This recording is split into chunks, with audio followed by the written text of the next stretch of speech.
Welcome to the Authentic Change Podcast. I'm Mike Horne, your host, and this podcast is for leaders and coaches who need and want fresh perspectives on what it means to live and to lead authentically. You're a leader who wants to make a difference, but sometimes you feel stuck. You know there's more to life and to leadership than what you're currently experiencing. It can be tough to figure out how to grow as a leader. You might be reading all the blogs and books, but it still feels like you're not making progress. You might even be feeling like you're doing everything wrong. On Authentic Change with Mike Horne, we interview experts who share their insights on how to live and lead authentically. Our guests are trendsetters in building great leaders, teams, and organizations. We provide fresh perspectives on what it means to live with purpose and authenticity. Welcome to this episode of the Authentic Change Podcast. Welcome to episode 101 of Authentic Change with Mike Horne. I am absolutely delighted to usher in season 5 with episode 101, which is a highlight of episodes 86 through 89 of season 4 of Authentic Change with Mike Horne. In this episode, the special recap episode to launch season 5, you'll hear from 14 guests from the latter half of season 4, including Caleb Gardner, Arsalan Al Hashimi, Shahrzad Naravi, Zach White, Adrian Kohler, Susan Collins, Joshua Berry, Tim Creasey, Shara Roman, Luke Iorio, Kevin Johnson, Sophia Kristjansson, Rick Elmore, and Bill Brown. And what we've done for this season 5 episode 101 opener is to play a selected clip from each of these guests who appeared during season 4 of Authentic Change with Mike Horne, the second half. I hope you'll tune in to episode 100, which closed out season 4, where you'll be able to hear the highlights of season 4 from the first half. So I'm extremely happy. This is a momentous occasion for me at Authentic Change with Mike Horne, and represents about 2 years of weekly podcast.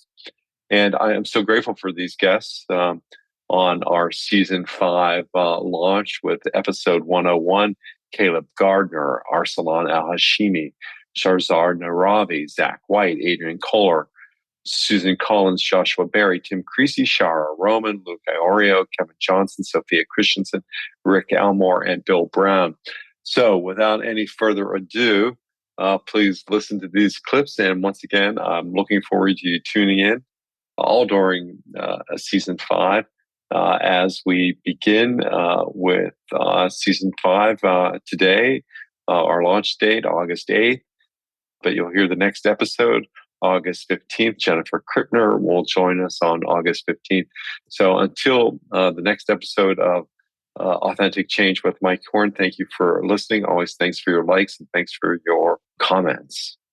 We're dealing with multifaceted, really challenging problems on several different fronts, and it gets very hard to focus on them in the day-to-day fires that are burning in our organization. I think that's absolutely true. I also think there's a generational divide that we are seeing right now between people who are technologically savvy, more diverse, more prioritizing inclusion, prioritizing also just the recontextualization of their work in their lives in really interesting ways that we're seeing in younger generations. And we're seeing that our organizations are often still run by older generations that is just a cultural divide, right? They don't speak the same language. They didn't grow up in the same kind of management environment. So there's a lot of just training we're doing around what I would call inclusive leadership, right? Just catching people up to like, here's what's happening. Here's what younger generations care about. And here's how they want to be managed. And here's how we can find some middle ground here. I think if you look at the type A kind of high performer, high achiever personality, at the top of the pyramid of performers, whether in athletics or in corporate, will have very similar kind of behavioral patterns. And they will also have very similar purposes behind why they are achieving at a very high level.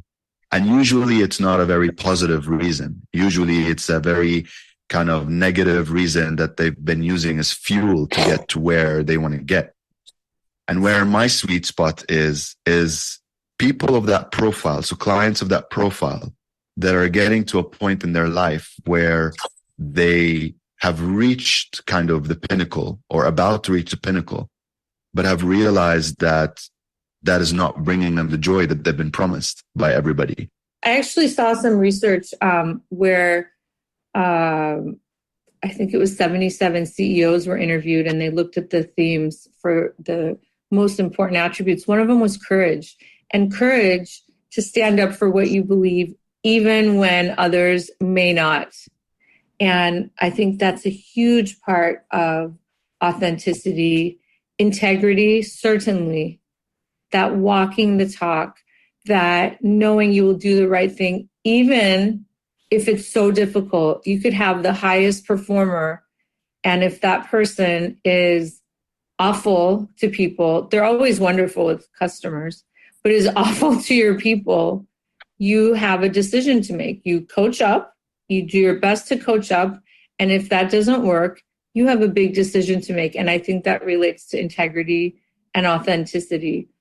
You will not step forward in authenticity or in creating positive change in your organization or in your personal life by simply staying comfortable, staying safely in your comfort zone.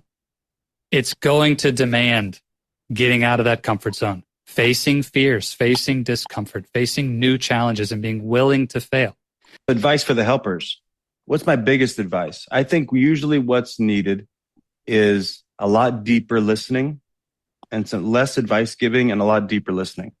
And if you do that really well, people are going to solve their own issues a lot of the time. Because for all of us, like if I can hear my own voice, then I can probably own it more clearly and I can take courageous action.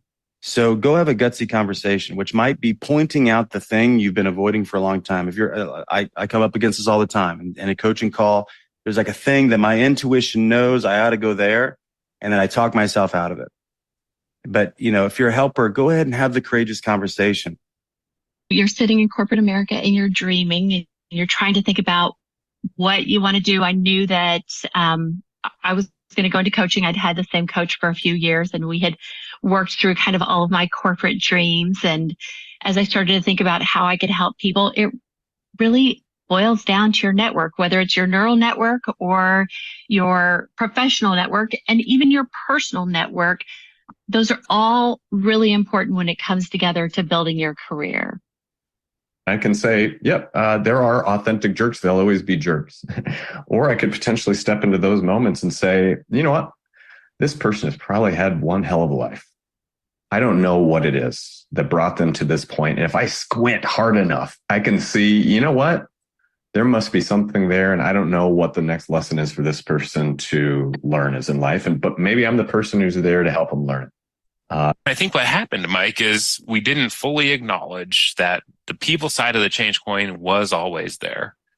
We thought we could just tell our people to do stuff and jump, and they would say how high, and on we would move to the next change. And over the last 20 years, there's been a real awakening and acknowledgement that that people side of the change coin is as important or more important for us achieving what we set out to achieve.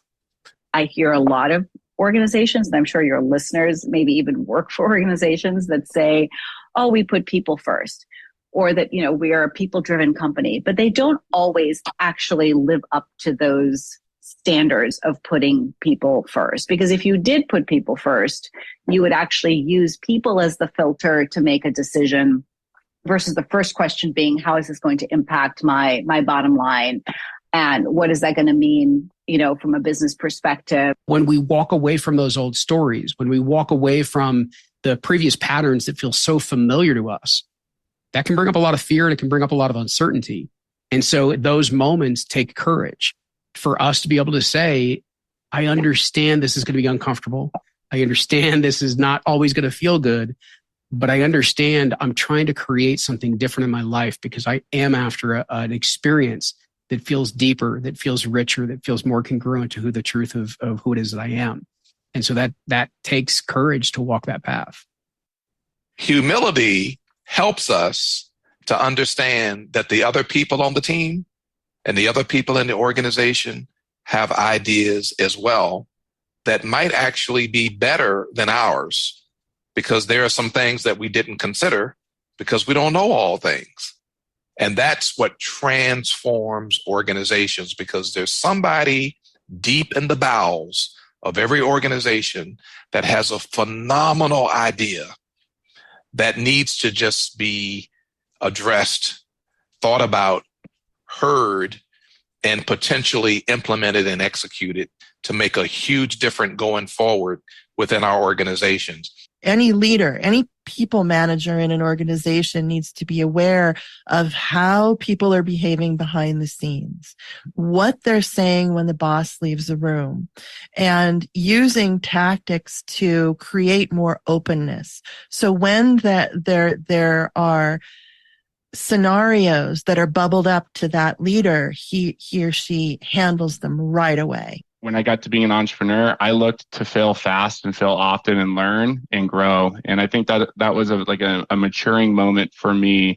A lot of people just, they get like analysis paralysis. They don't act because they don't want to take the risk and they don't want to fail. But if I didn't fail early and fail often as an entrepreneur, we wouldn't have scaled this. Not with my sales and marketing background, I wouldn't have been able to build a robotics software and industrial automation company the way we have if I didn't take those small risks, fail, learn, and grow. So that was something I had to let go of and embrace, was failing. And I think a lot of people, and it's really hard to do that because failing is uncomfortable. The core, I think, everything for organizations is it starts with recruitment. I mean, who you select, how you select them, and what you do with your employees once they're there matters. The only thing that we have that differentiates us between our competitors, our employees. And so I think it's important to really have a robust and thoughtful recruitment process that helps you attract the best talent out there. Thank you for listening to the Authentic Change podcast. I'm delighted that you've tuned in to listen. Please visit the show notes for links to topics discussed in today's podcast. To download a free ebook on authentic change and leadership and to subscribe to my newsletter, please visit mike-horne.com. Once again, mike-horne.com, mike-horne.com. Once again, thank you for listening to the Authentic Change podcast.